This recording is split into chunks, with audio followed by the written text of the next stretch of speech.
Welcome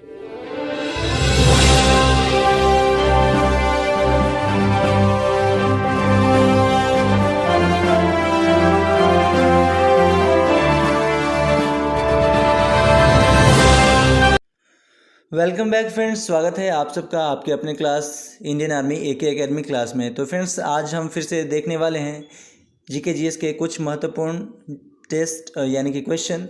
और इसमें 29 question रखे गए हैं और इस 29 क्वेश्चन में से आपको देखना है कि आपके कितने अंक आते हैं, यानी कि आप कितने सवाल ऐसे थे जो जान रहे थे और कितने नए सवाल हैं जो आज आपने जाने हैं। तो फ्रेंड्स, चलिए स्टार्ट करते हैं। और फ्रेंड्स, क्लास स्टार्ट करने से पहले मैं आपको एक बात बता दूं कि अगर आपको वीडियो पसंद आए तो लाइक, सब्सक्राइब और शेयर ज़रूर करेंगे और ज़्यादा से ज़्यादा लोगों को जोड़ने की कोशिश करेंगे ताकि हम जल्द से जल्द लाइव क्लास में आ सकें। तो चलिए फ्रेंड्स, देखते हैं हमारे क्लास का पहला सवाल। तो फ्रेंड्स, हमारे क्लास का जो पहला सवाल है वो ये है, ध्यानचंद स्टेडियम कहाँ पर स्थित है? आपको बतलाना है। ऑप्शन नंबर ए में दिया गया है कोलकाता, या फिर ऑप्शन नंबर बी लखनऊ, या फिर ऑप्शन नंबर सी कानपुर, या फिर option number D Delhi. Friends, जल्दी से इसका आंसर करेंगे, आपके पास 5 सेकंड का समय है। तो चलिए फ्रेंड्स, मैं इसका आंसर बतला देता हूँ। इसका आंसर होगा option number B Lucknow. Dhyanchand stadium जो है लखनऊ में स्थित है। और चलिए फ्रेंड्स, देखते हैं हमारा अगला सवाल। फ्रेंड्स, जो क्वेश्चन ज़्यादा ज़रूरी होगा मैं उसका डिटेल ज़रूर बतलाऊंगा, इसके लिए आपको अधैर्य नहीं होना है। चलिए देखते हैं अगला सवाल। फ्रेंड्स, हमारा अगला सवाल है, ग्रैमी पुरस्कार 1959 से किस क्षेत्र में प्रदान किया जाता है? आपको बताना है। ऑप्शन नंबर ए में दिया गया है फिल्म के क्षेत्र में, या फिर ऑप्शन नंबर बी विज्ञान के क्षेत्र में, या ऑप्शन नंबर सी संगीत के क्षेत्र में, या फिर ऑप्शन नंबर डी साहित्य के क्षेत्र में। फ्रेंड्स, जल्दी से इसका आंसर करेंगे कि इसका आंसर क्या होगा, जल्दी से।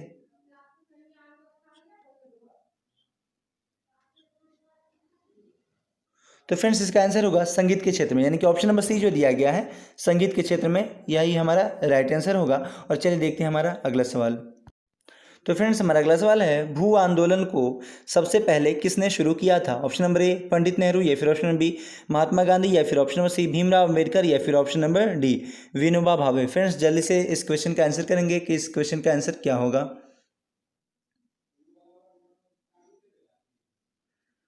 तो चलिए फ्रेंड्स, इसका आंसर मैं बता देता हूँ। इसका आंसर होगा विनोबा भावे, यानी कि ऑप्शन नंबर डी में जो दिया गया है यही है। संत विनोबा भावे ने 1951 में भूदान आंदोलन की शुरुआत की थी। इसको ध्यान में रखेंगे। और चलिए देखते हैं हमारा अगला सवाल क्या है।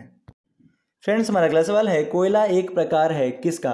फ्रेंड्स, आपको बतलाना है कि कोयला किस चीज़ का प्रकार है। आपको बताना है कि कायांध्री चट्टान का, या फिर ऑप्शन नंबर बी अवसादी चट्टान का, या ऑप्शन नंबर सी इनमें से कोई नहीं, या फिर ऑप्शन नंबर डी अग्नेय चट्टान का। तो फ्रेंड्स, यहाँ पे थोड़ा सा ऑप्शन इधर उधर हो गया है, तो उसके लिए आपको फिक्र नहीं करना है। आपको बताना है कि इसका आंसर क्या होगा। जल्दी से इसका आंसर करेंगे, कोयला एक प्रकार है किसका।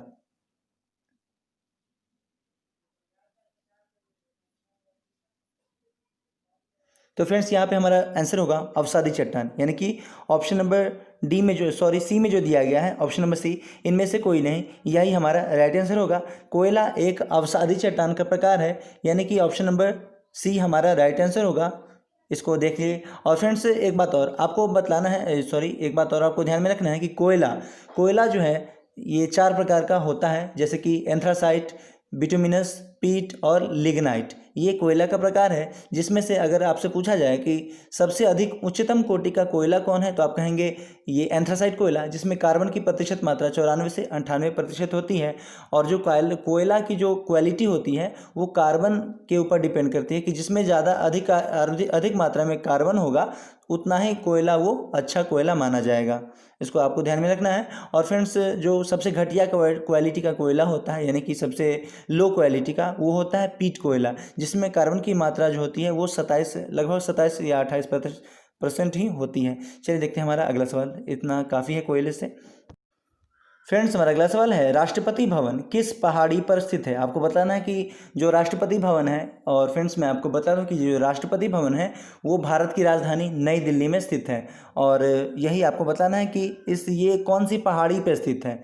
एक बात तो ये आपको ध्यान में रखना है कि ये राष्ट्रपति भवन ये नई दिल्ली में स्थित है। और दूसरी बात, आपको यहाँ पे जो सवाल पूछा गया है कि ये किस पहाड़ी पर स्थित है, तो ऑप्शन नंबर ए नीलगिरी पहाड़ी, या फिर ऑप्शन नंबर बी अरावली की पहाड़ी, या फिर ऑप्शन नंबर सी रासीना की पहाड़ी, या फिर ऑप्शन नंबर डी हिमालय की पहाड़ी। फ्रेंड्स, जल्दी से इसका आंसर करेंगे कि इसका आंसर क्या होगा। तो फ्रेंड्स इसका आंसर मैं बतला देता हूँ। इसका आंसर होगा ऑप्शन नंबर सी, रायसीना की पहाड़ी। ऑप्शन नंबर सी में जो दिया गया है यही हमारा राइट आंसर है। और इसका निर्माण 1912 से 1929, लगभग 1912 से 19 में इसका स्थापना, यानी कि कह सकते हैं कि पूर्णतः निर्मित होकर के तैयार हो गया था 1912 से 1929 के दरमियान, यानी कि इसके निर्माण समय में कुछ वर्ष लगा था, जो कि 1912 से 1929 का समय है, आपको ध्यान में रखना है। और ये राष्ट्रपति का एक तरह से क्या आधिकारिक आवास होता है, यानी कि यहीं पे राष्ट्रपति हमारे रहते हैं। चलिए देखते हैं हमारा अगला सवाल। तो फ्रेंड्स हमारा अगला सवाल है, ज्ञानपीठ पुरस्कार 1962 से किस क्षेत्र में प्रदान किया जाता है? ऑप्शन नंबर ए खेल के क्षेत्र में, या फिर ऑप्शन नंबर बी सिनेमा के क्षेत्र में, या फिर ऑप्शन नंबर सी साहित्य के क्षेत्र में, या फिर ऑप्शन नंबर डी विज्ञान के क्षेत्र में। फ्रेंड्स जल्दी से इस सवाल का आंसर करेंगे कि इस सवाल का आंसर क्या होगा। ज्ञानपीठ पुरस्कार किस क्षेत्र में प्रदान किया जाता है?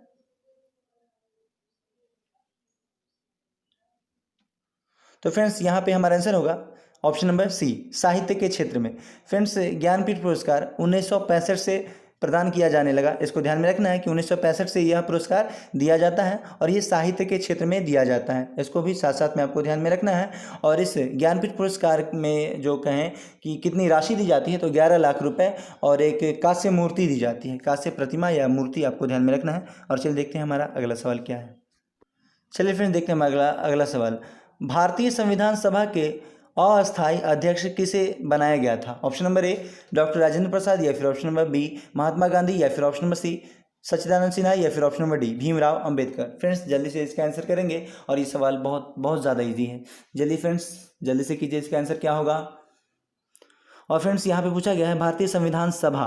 फ्रेंड्स इससे 2 दिन पहले मैंने आपको पढ़ाया है संविधान सभा के बारे में, तो मुझे लगता है कि लगभग सारे लोग को याद ही होगा कि संविधान सभा के अस्थायी अध्यक्ष या अस्थायी अध्यक्ष कौन चुने गए। तो फ्रेंड्स उसमें तो मैंने बताया नहीं है, लेकिन जो लोग जानते होंगे तो उनके लिए अच्छी बात है।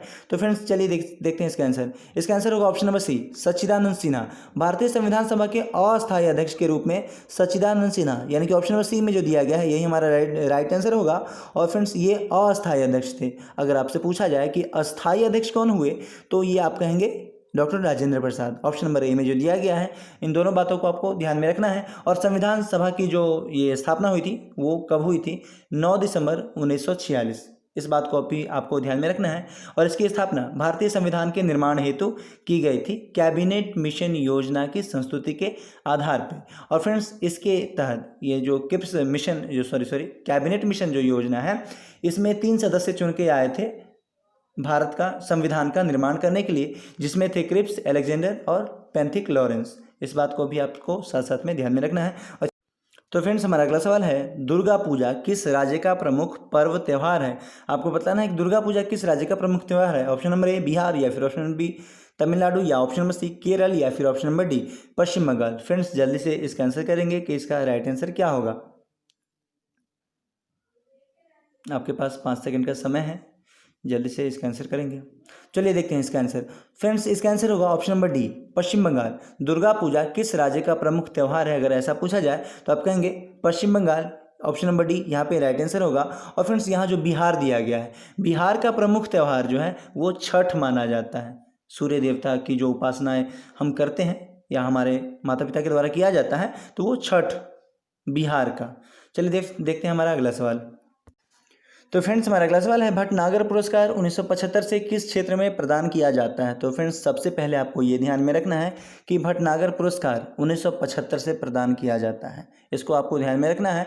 और देखते हैं इसमें कब से प्रदान किया किस क्षेत्र में प्रदान किया जाता है। ऑप्शन नंबर ए पत्रकारिता के क्षेत्र में, या फिर ऑप्शन नंबर बी सिनेमा के क्षेत्र में, या ऑप्शन नंबर सी खेल के क्षेत्र में, या फिर ऑप्शन नंबर डी विज्ञान के क्षेत्र में। फ्रेंड्स जल्दी से इसका आंसर करेंगे कि इसका आंसर क्या होगा।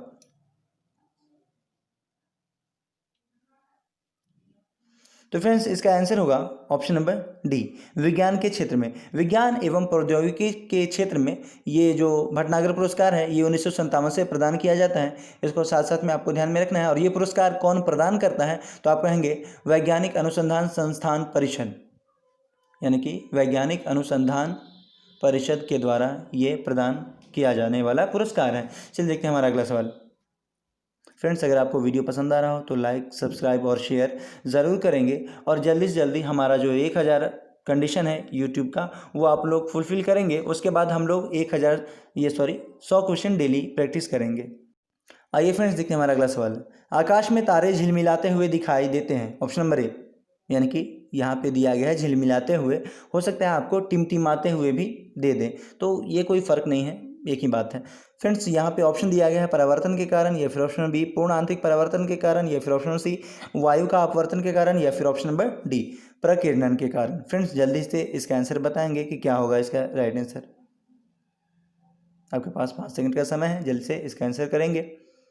तो चलिए फ्रेंड्स इसका आंसर ऑप्शन नंबर सी जो दिया गया है वायु का परावर्तन के कारण। तो फ्रेंड्स यहाँ जो वायु हो गया है, वायु नहीं होगा, प्रकाश के परावर्तन नहीं होगा, अपवर्तन के कारण। ऑप्शन नंबर सी जो होगा वो हमारा राइट आंसर होगा और प्रकाश के अपवर्तन के कारण होगा। फ्रेंड्स ये जो तारे होते हैं ये हमारे पृथ्वी से बहुत काफ़ी दूर हैं, और पृथ्वी ये जो आकाश में है, आकाश से पृथ्वी तक पहुंचने में इसे आकाश की बहुत सारी परतों से गुजरना पड़ता है, जैसे कि क्षोभ मंडल हो गया, समताप मंडल हो गया, ओजोन मंडल हो गया, बाह्य मंडल हो गया।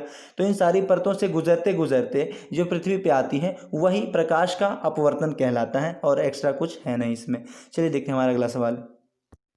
फ्रेंड्स हमारा अगला सवाल है और ये काफ़ी इजी सवाल है, अगर आप रेगुलर पढ़ाई कर रहे हैं तो आपको पता होगा। और फ्रेंड्स अगर मैं आपसे एक बात कहता हूँ, अगर आप रेगुलर कहीं पढ़ाई कर भी नहीं रहे हैं तो कोई बात नहीं है, आप केवल इस क्लास में रेगुलर रह सकते हैं, रहकर आपका रिजल्ट हो जाएगा। आपको इस क्लास में अगर आप रेगुलर रहते हैं तो आपका रिजल्ट निश्चित है, चाहे आप आर्मी के किसी भी पोस्ट की तैयारी करते हैं। चलिए देखते हैं हमारा अगला सवाल। फ्रेंड्स हमारा अगला सवाल है हरित क्रांति का संबंध किससे है। ऑप्शन नंबर ए मत्स्य उत्पादन, या फिर ऑप्शन बी दुग्ध उत्पादन, या फिर ऑप्शन सी खाद्यान्न उत्पादन, या फिर ऑप्शन नंबर डी तिलहन उत्पादन। फ्रेंड्स जल्दी से इस सवाल का आंसर करेंगे कि इस सवाल का आंसर क्या होगा। फ्रेंड्स आपसे पूछा गया है कि हरित क्रांति का संबंध किससे है, तो फ्रेंड्स यहाँ पे हमारा आंसर होगा खाद्यान्न उत्पादन। खाद्यान्न उत्पादन यहाँ पे हमारा राइट आंसर होगा, इसको आपको ध्यान में रखना है, जो कि यहाँ पे सी ऑप्शन दिया गया है, यही हमारा राइट आंसर होगा। हरित क्रांति खाद्यान्न उत्पादन से संबंधित है। और फ्रेंड्स यहाँ जो मत्स्य उत्पादन है, ये नीली क्रांति, आपसे अगर पूछे कि नीली क्रांति का संबंध किससे है तो आप कहेंगे मत्स्य उत्पादन से। और फ्रेंड्स ऑप्शन नंबर बी दुग्ध उत्पादन। दुग्ध उत्पादन अगर आपसे पूछा जाए तो ये श्वेत क्रांति का संबंध किससे है, तो दुग्ध उत्पादन से। और तिलहन उत्पादन अगर आपसे पूछे कि तिलहन उत्पादन किससे संबंधित है तो आप कहेंगे कि पीली क्रांति से संबंधित है। तिलहन उत्पादन पीली क्रांति, दूध उत्पादन श्वेत क्रांति, और खाद्यान्न उत्पादन हरित क्रांति, और मत्स्य उत्पादन ये नीली क्रांति। आपको ध्यान में रखना है। और चलिए देखते हैं हमारा अगला सवाल। फ्रेंड्स हमारा अगला सवाल है ग्रांड एंटी कट, यहाँ पे एंट्री कट लिखा गया है, आपको ध्यान में रखना है कि ग्रांड एंटी कट नहर किस नदी से निकलती है। आपको बताना है कि ग्रांड एंटी कट नहर किस नदी से निकलती है। ऑप्शन नंबर ए गोदावरी नदी, या फिर ऑप्शन बी नर्मदा नदी, या फिर ऑप्शन सी कृष्णा नदी, या फिर ऑप्शन नंबर डी कावेरी नदी। फ्रेंड्स जल्दी से इस सवाल का आंसर करेंगे कि इस सवाल का आंसर क्या होगा। तो फ्रेंड्स मैं बताता हूँ इसका आंसर, ऑप्शन नंबर डी जो दिया गया है कावेरी नदी। यही ग्रांड एंटीकट नहर किस नदी से निकलती है अगर पूछा जाए तो आप कहेंगे कावेरी नदी। ऑप्शन नंबर डी यहाँ पे हमारा राइट आंसर होगा। और चलिए फ्रेंड्स देखते हैं हमारा अगला सवाल क्या है। फ्रेंड्स हमारा अगला सवाल है न्यूनतम मूल्य किस उत्पाद के लिए जारी की जाती है। ऑप्शन नंबर ए कृषि के लिए, या फिर ऑप्शन बी आभूषण के लिए, या फिर ऑप्शन नंबर सी मछली के लिए, या फिर ऑप्शन नंबर डी मांस के लिए। फ्रेंड्स ये भी सवाल बहुत इजी है, चलिए देखते हैं इसका आंसर आप लोग क्या करते हैं। आपके लिए 5 सेकंड का समय है, जल्दी से इसका आंसर करेंगे। तो चलिए फ्रेंड्स इसका आंसर मैं आपको बता देता हूँ कि ये हमारा आंसर यहाँ पे होगा ऑप्शन नंबर ए कृषि के लिए। न्यूनतम मूल्य जो यहाँ पे दिया गया है, कहीं कहीं आपको दिखेगा कि न्यूनतम समर्थन मूल्य, यही होता है इसका पूरा अगर आप जाने तो न्यूनतम समर्थन मूल्य होता है। और ये हमारी भारत सरकार के द्वारा जारी किया जाता है किसी भी खाद्य उत्पाद को लेकर, जैसे कि गेहूं हो गया या फिर ये धान हो गया, तो इन सभी के लिए, या फिर कह सकते हैं कि तिलहन हो गया, तो इनके लिए जो है ये भारत सरकार न्यूनतम समर्थन मूल्य जारी करती है। और फ्रेंड्स कुछ लोग शायद नहीं समझ पाए कि न्यूनतम समर्थन मूल्य क्या होता है, तो फ्रेंड्स मैं आपको बता दूं कि ये एक मूल्य होता है, यानी कि एक दर होती है जो कि सरकार निर्धारित करती है। जैसे कि अगर हो गया कि किसी भी सामान, जैसे कि आप लोग गेहूँ का भाव सरकार ने अगर तय किया है कि 1000 प्रति क्विंटल हम लेंगे, तो फ्रेंड्स ये जो मार्केट में आपको जो उससे कम में आपको अगर कोई लेता है तो वो उसके पास उस चीज़ का अधिकार नहीं है, यानी कि वो उससे कम में नहीं ले सकता है, उससे ऊपर में ही लेगा, यानी कि 1,000 से अधिक रेट में ही लेगा, उससे कम में नहीं लेगा। ये सरकार निर्धारित करने का काम करती है। यानी कि 1,000 अगर सरकार ने निर्धारित किया है तो वो 995 या 975 इस तरह का रेट में वो नहीं ले सकता है। इसको आपको ध्यान में रखना है, यही होता है न्यूनतम समर्थन मूल्य। चलिए फ्रेंड्स, अगला सवाल देखते हैं हमारा। तो फ्रेंड्स, हमारा अगला सवाल है, पुलित्जर पुरस्कार 1917 से किस क्षेत्र में प्रदान किया जाता है?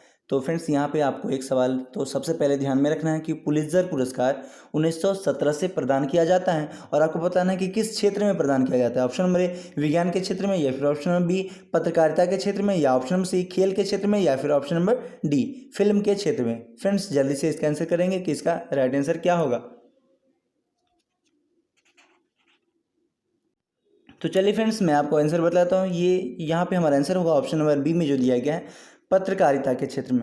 फ्रेंड्स, पुलित्जर पुरस्कार पत्रकारिता के क्षेत्र में प्रदान किया जाता है, और ये यूएसए यानी कि यूनाइटेड स्टेट ऑफ अमेरिका का, यानी कि संयुक्त राज्य अमेरिका का ये एक प्रसिद्ध पुरस्कार है जो कि पत्रकारिता के क्षेत्र में प्रदान किया जाता है। और फ्रेंड्स, पत्रकारिता ये पुलित्जर पुरस्कार की बात की जाए तो ये इसकी स्थापना 1917 में की गई थी। इसको आपको साथ साथ में ध्यान में रखना है। चलिए देखते हैं हमारा अगला सवाल। फ्रेंड्स, हमारा अगला सवाल है, बुल और बियर शब्द का संबंध किससे है? ऑप्शन नंबर ए स्टॉक मार्केट से, या फिर ऑप्शन नंबर बी खेल से, या ऑप्शन नंबर सी शिक्षा से, या फिर ऑप्शन नंबर डी विज्ञान से। फ्रेंड्स, जल्दी से इसका आंसर करेंगे कि इसका आंसर क्या होगा।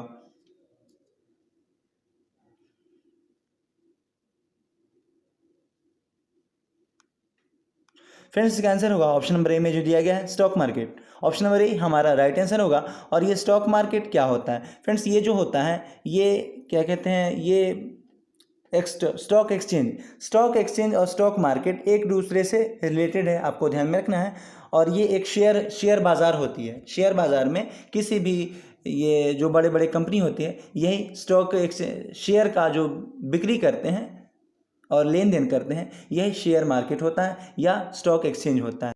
और फ्रेंड्स, बुल एंड बियर का मतलब होता है मूल्य, यानी कि दर का ऊपर नीचे होना, शेयर की दर का ऊपर नीचे होना। फ्रेंड्स, हमारा अगला सवाल है, कलिंग पुरस्कार किस क्षेत्र में प्रदान किया जाता है? ऑप्शन नंबर ए साहित्य के क्षेत्र में, या फिर ऑप्शन नंबर बी खेल के क्षेत्र में, या फिर ऑप्शन सी विज्ञान के क्षेत्र में, या फिर ऑप्शन नंबर डी फिल्म के क्षेत्र में।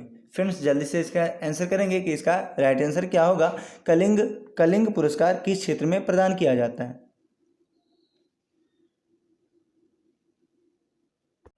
तो फ्रेंड्स, यहाँ पे हमारा राइट आंसर होगा ऑप्शन नंबर सी में जो दिया गया है, विज्ञान के क्षेत्र में। कलिंग पुरस्कार विज्ञान के क्षेत्र में प्रदान किया जाता है। और चलिए देखते हैं हमारा अगला सवाल। फ्रेंड्स, हमारा अगला सवाल है, ओणम किस राज्य का प्रमुख त्यौहार है? ऑप्शन नंबर ए तमिलनाडु, या फिर ऑप्शन नंबर बी केरल, या ऑप्शन नंबर सी झारखंड, या फिर option number D none of the above, यानी कि दिए गए में से कोई नहीं। फ्रेंड्स, जल्दी से इसका आंसर करेंगे कि इसका राइट आंसर क्या होगा। आपके लिए 5 सेकंड का समय है। चलिए फ्रेंड्स, देखते हैं इसका आंसर। इसका आंसर होगा ऑप्शन नंबर बी में जो दिया गया है, केरल। कलिंग पुरस्कार का ओणम किस राज्य का प्रमुख त्यौहार है? तो केरल का प्रमुख त्यौहार है ओणम। आपको ध्यान में रखना है कि यहाँ पे हमारा राइट आंसर होगा ये केरल। चलिए फ्रेंड्स, और फ्रेंड्स एक बात और आपको ध्यान में रखना है कि केरल जो है भारत का दक्षिणतम राज्य है, और यहीं से होकर के ये वास्को डी गामा भारत आया था, केरल के कालीकट बंदरगाह से 1498 ईस्वी में पहली बार आया था, और अब्दुल मुनीद की सहायता से आया था। और फ्रेंड्स, ये जो केरल है, इसकी बात करें तो ये भारत के किस दिशा में स्थित है? तो आप कहेंगे कि दक्षिणतम राज्य है, भारत का ये दक्षिणतम राज्य है। इसको ध्यान में रखेंगे। और यहाँ की साक्षरता दर भी अधिक है, यानी कि उच्च है। और यहाँ पे शिशु मृत्यु दर ये भी यहाँ पे बहुत कम है। चलिए देखते हैं हमारा अगला सवाल, इतना काफ़ी है। फ्रेंड्स, हमारा अगला सवाल है, छठ किस राज्य का प्रमुख त्यौहार है? तो फ्रेंड्स, ये सवाल तो मैंने अभी आपको थोड़ी देर पहले बताया था कि छठ जो है ये बिहार ऐसा राज्य है जहाँ का प्रमुख त्यौहार के तौर पे आप छठ मान सकते हैं। यही है, मानना नहीं है, यही है बिहार राज्य का जो प्रमुख त्यौहार है, यानी कि जो बिहारियों का प्रमुख त्यौहार है, ये छठ को माना जाता है। ऑप्शन नंबर डी यहाँ पे राइट आंसर होगा। और चलिए देखते हैं हमारा अगला सवाल। और फ्रेंड्स, छठ केवल बिहार में ही नहीं मनाया जाता है, और भी राज्य में मनाया जाता है। लेकिन अगर यहाँ से पूछा जा रहा है कि बिहार का प्रमुख त्यौहार कौन है, तो आप कहेंगे छठ। चलिए देखते हैं हमारा अगला सवाल। फ्रेंड्स, हमारा अगला सवाल है, भारत सरकार का सर्वोच्च विधि अधिकारी कौन होता है? भारत सरकार का सर्वोच्च विधि अधिकारी कौन होता है? ऑप्शन नंबर ए नियंत्रक एवं महालेखा परीक्षक, या फिर ऑप्शन नंबर बी लोकसभा के अध्यक्ष, या option number C attorney general, या फिर ऑप्शन नंबर डी राज्यपाल। फ्रेंड्स जल्दी से इसका आंसर करेंगे कि इसका राइट आंसर क्या होगा।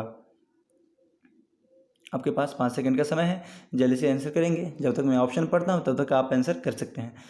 तो फ्रेंड्स अगर आपको वीडियो पसंद आ रहा हो तो लाइक, सब्सक्राइब और शेयर ज़रूर करेंगे, और जल्दी से जल्दी हम लोग 1000 हो जाए सब्सक्राइबर, और उसके बाद हम लोग लाइव क्लास करेंगे और 100 क्वेश्चन प्रत्येक दिन चलेगा।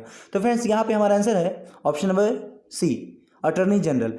इसे भारत सरकार का वकील कहते हैं, या फिर कह सकते हैं कि और हाँ वकील कहते हैं, भारत सरकार का वकील कहते हैं। और इसको जो है नियुक्ति की बात की जाए तो इसकी नियुक्ति राष्ट्रपति के द्वारा की जाती है। और फ्रेंड्स जब राष्ट्रपति इसकी नियुक्ति करता है तो इसका जो ये वर्किंग होता है, यानी कि कब तक ये काम कर सकता है, ये पूरा का पूरा अधिकार राष्ट्रपति के मन के ऊपर डिपेंड करता है। वो जब तक चाहेगा तब तक इसे, यानी कि अटॉर्नी जनरल को रख सकता है, महान्यायवादी को रख सकता है, और जब वो चाहे कि उसको हटा दें तो उसको हटा सकता है। ये इसके लिए कोई संविधान में ऐसा कोई प्रावधान नहीं है कि इसको रखना ही है और या फिर कोई कंडीशन। तो ये पूरे जो है राष्ट्रपति के प्रसाद प्रयत्न काम करता है। चलिए देखते हैं हमारा अगला सवाल क्या है।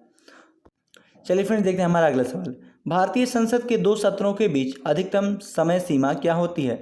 आपको बताना है कि भारतीय संसद के 2 सत्रों के बीच अधिकतम समय सीमा क्या होती है। ऑप्शन नंबर ए 3 माह, या फिर ऑप्शन बी 6 माह, या ऑप्शन नंबर सी 8 माह, या फिर ऑप्शन नंबर डी 12 माह। फ्रेंड्स जल्दी से इसका आंसर करेंगे कि इसका राइट आंसर क्या होगा।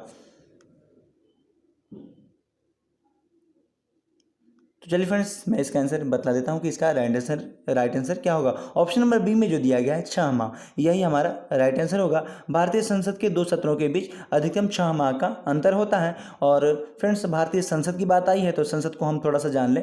राष्ट्रपति, लोकसभा और राज्यसभा, ये तीनों मिलकर के संसद का अंग कहलाते हैं। और फ्रेंड्स ये जो लोकसभा है, ये लोकसभा, इसका कार्यकाल अगर आपसे पूछा जाए कितने वर्षों का होता है तो 5 वर्षों का होता है। लेकिन फ्रेंड्स और ये राज्यसभा जो होती है ये 6 वर्षों के लिए होती है। इसको ध्यान में रखना है कि राज्यसभा का कार्यकाल होता है 6 वर्षों का, और लोकसभा का कार्यकाल होता है 5 वर्षों का।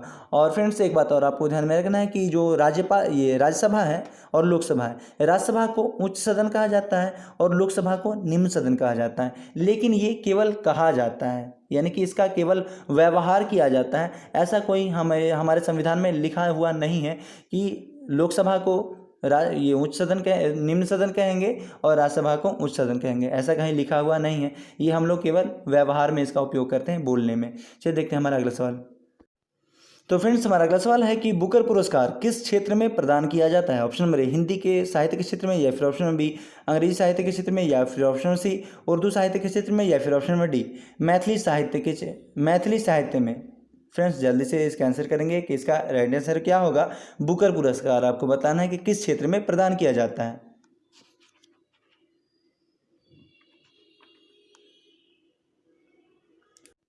तो फ्रेंड्स पहले इसका जो विस्तृत रूप है वो हम समझेंगे कि बुकर पुरस्कार को मान बुकर पुरस्कार फॉर फिक्शन के नाम से जाना जाता है। इसको ध्यान में रखेंगे। और 2008 में भारतीय लेखक अरविंद अडिगा को दिया गया। और अभी तक में जो बात करें तो लगभग 5 ऐसे जो लेखक हैं उनको दिया गया। इसको ध्यान में रखना है। तो ये लेखक लोग को दिया जाता है। ऑप्शन नंबर बी में जो दिया गया है यही हमारा राइट आंसर होगा, अंग्रेजी साहित्य। फ्रेंड्स लेखक में अंग्रेजी साहित्य की जो रचना करते हैं, यानी कि इंग्लिश में जो रचना करते हैं, उनको दिया जाता है। चलिए देखते हैं हमारा अगला सवाल। तो फ्रेंड्स हमारा अगला सवाल है कि केंद्र शासित राज्य दादर एवं नागर हवेली भारत के किस राज्य के पास स्थित है। फ्रेंड्स इसका आंसर करेंगे, और इसका आंसर मैं आपको बतलाऊंगा, मैप से बतलाऊंगा, यानी कि भारत के मानचित्र से इसका आंसर करूंगा, और वो आपको ध्यान में ज़्यादा समय तक रहेगा। चलिए देखते हैं इसका आंसर। ऑप्शन नंबर ए में जो दिया गया है तमिलनाडु, या फिर option B option number A Kerala, या फिर ऑप्शन बी तमिलनाडु, या ऑप्शन नंबर सी महाराष्ट्र, या फिर option number D Karnataka. Friends मैं जो जल्दी बोलता हूँ वो इस वजह से ताकि ये वीडियो ज़्यादा लंबा ना हो जाए, इसके लिए मैं माफ़ी चाहूँगा। अगर मैं धीरे बोलूँगा तो ये वीडियो ज़्यादा लंबा हो जाएगा और आप लोग देख नहीं पाओगे। तो फ्रेंड्स यहाँ पे जो हमारा आंसर होगा वो होगा महाराष्ट्र। और फ्रेंड्स ये आपको मैप में मैं दिखला देता हूँ कि ये महाराष्ट्र जो है भारत का ये उत्तरी नहीं पश्चिमी राज्य है। चलिए देखते हैं मैप में। तो फ्रेंड्स यहाँ पे आप देख रहे हो कि ये जो महाराष्ट्र मैं आपको बता रहा हूँ ये हमारा पश्चिमी दक्षिणी एरिया है। तो फ्रेंड्स आप देख रहे होंगे। चलिए देखते हैं हमारा अगला सवाल। तो फ्रेंड्स हमारा अगला सवाल है, वानखेड़े स्टेडियम कहाँ पर स्थित है? आपको बताना है कि वानखेड़े स्टेडियम कहाँ है। ऑप्शन नंबर ए दिल्ली, या फिर ऑप्शन बी लखनऊ, या ऑप्शन नंबर सी मुंबई, या फिर option number D Kolkata. Friends जल्दी से इसका आंसर करेंगे कि इसका राइट आंसर क्या होगा। तो फ्रेंड्स यहाँ पे हमारा आंसर होगा ऑप्शन नंबर इसमें तो कोई आंसर ही नहीं। वानखेड़े स्टेडियम जो है ये मुंबई में स्थित है। आपको ध्यान में रखना है, वानखेड़े स्टेडियम मुंबई में स्थित है और इसकी स्थापना 1974 में की गई थी। इसको ध्यान में रखना है। और फ्रेंड्स ये जो है क्रिकेट का एक प्लेग्राउंड है। वानखेड़े स्टेडियम क्रिकेट का प्लेग्राउंड है और इसमें भारत और सबसे पहले जो क्रिकेट खेला गया था वो खेला गया था भारत और वेस्ट इंडीज़ के बीच 1975 में। इसको ध्यान में रखेंगे। और चलिए देखते हैं हमारा अगला सवाल। फ्रेंड्स हमारा अगला सवाल है, रात के समय आकाश में कौन सा ग्रह लाल नज़र आता है? आपको बताना है कि रात के समय आकाश में ऐसा कौन सा ग्रह है जो लाल नज़र आता है। फ्रेंड्स ये सवाल बहुत ज़्यादा इजी है। चलिए देखते हैं इसका आंसर आप लोग क्या करते हैं। बुध ग्रह, बृहस्पति ग्रह, शनि ग्रह, या फिर शुक्र ग्रह। जल्दी से इसका आंसर करेंगे कि इसका राइट आंसर क्या होगा। तो फ्रेंड्स यहाँ पे जो आंसर ऑप्शन दिए गए हैं, इन चारों ऑप्शन में से कोई भी यहाँ पे ऑप्शन राइट आंसर नहीं होगा, क्योंकि फ्रेंड्स जो लाल दिखाई देता है वो ग्रह है मंगल ग्रह। मंगल ग्रह ही लाल दिखाई देता है और कुछ वैज्ञानिक लोग जो अभी रिसर्च कर रहे हैं वो ग्रह है मंगल ग्रह, उसी के ऊपर रिसर्च कर रहे हैं कि पृथ्वी पे अगर कोई क्षति हो जाती है तो इसके बाद मानव कहाँ रहेगा। तो फ्रेंड्स वहाँ पे अभी पानी की स्थिति खोजी जा रही है, ज़मीन तो है ही वहाँ पे। फ्रेंड्स एक बात और आपको ध्यान में रखना है जो कि काफ़ी इंपॉर्टेंट है। ग्रह की बात करें तो ग्रह दो प्रकार के होते हैं। जो ग्रह हम देख रहे हैं यहाँ पे जो बृहस्पति है, शुक्र है, शनि है, तो ग्रह मुख्यतः जो होते हैं वो दो प्रकार के होते हैं, स्थलीय और गैसीय, जिसमें से अभी हम पढ़ रहे हैं मंगल के बारे में। तो मंगल जो ग्रह है वो स्थलीय है, इसको ध्यान में रखना है। और चलिए देखते हैं हमारा अगला सवाल। फ्रेंड्स हमारा अगला सवाल है, आम्रपाली किसकी एक प्रजाति है? आपको बताना है कि आम्रपाली किस चीज़ की एक प्रजाति का नाम है। ऑप्शन नंबर ए आम की, या ऑप्शन नंबर बी केला की, या फिर ऑप्शन सी सब्जी की, या फिर ऑप्शन नंबर डी संतरे की। फ्रेंड्स जल्दी से इसका आंसर करेंगे। तो फ्रेंड्स यहाँ पे हमारा आंसर होगा ऑप्शन नंबर ए आम की प्रजाति है ये आम्रपाली। और फ्रेंड्स बात की जाए आम की, तो आम में जो है विटामिन ए पाया जाता है और विटामिन सी भी पाया जाता है। इसको आपको ध्यान में रखना है, विटामिन ए और सी दोनों पाया जाता है। और चलिए देखते हैं हमारा अगला सवाल क्या है। और फ्रेंड्स अगर आपसे पूछा जाए कि आम का कौन सा भाग हमारे द्वारा खाया जाता है तो आप कहेंगे मध्य फल भित्ति। मध्य फल भित्ति का मतलब होता है ना तो हम बाहर का खाते हैं और ना ही बीच का खाते हैं, यानी कि मिडिल वाला भाग हम खाते हैं। तो आपको ध्यान में रखना है कि आम का कौन सा भाग खाते हैं, तो मध्य फल भित्ति। चलिए देखते हैं हमारा अगला सवाल। तो फ्रेंड्स हमारा अगला सवाल है, रूप सिंह स्टेडियम कहाँ पर स्थित है? ऑप्शन नंबर ए ग्वालियर, या फिर ऑप्शन बी बेंगलुरु, या फिर ऑप्शन सी जमशेदपुर, या फिर option number D Lucknow. Friends जल्दी से इसका आंसर बताएंगे कि इसका राइट आंसर क्या होगा। ये आपको आंसर नहीं बताना है। यही आज का आपका जो पहला सवाल है यही है। और फ्रेंड्स आज के लिए केवल यही एक सवाल है जो कि जिसका आंसर आपको कमेंट करके लिखना है कि इसका राइट आंसर क्या होगा। और फ्रेंड्स इसकी स्थापना अगर आप बता सकते हैं कि कब हुई थी तो अच्छी बात है, आप बता दीजिएगा। और चलते हैं, फिर मिलते हैं नेक्स्ट वीडियो में इसी तरह के इंटरेस्टिंग क्वेश्चन के साथ। फ्रेंड्स अगर आप लोग नए हैं तो फ्रेंड्स प्लीज़ चैनल को सब्सक्राइब करें और जल्दी से जल्दी ज़्यादा से ज़्यादा लोगों को जोड़ने की कोशिश करें, क्योंकि फ्रेंड्स मेरा टारगेट है कि इस बार आर्मी में आपको जॉब दिलवानी है, चाहे जो भी मेहनत करना पड़े मैं आपके लिए तैयार हूं। लेकिन फ्रेंड्स फिजिकल आप लोग को ही करना होगा। रिटन की बात रही तो रिटन मैं आपका क्लियर करवा दूंगा, यानी कि मैं आपको पढ़ा ही रहा हूं, लेकिन आप लोग को साथ में रह के रेगुलर मेहनत करना होगा। तो फ्रेंड्स मिलते हैं फिर नेक्स्ट वीडियो में। जय हिंद कहना नहीं भूलेंगे अटेंडेंस के तौर पे। चलिए फ्रेंड्स, जय हिंद, जय भारत।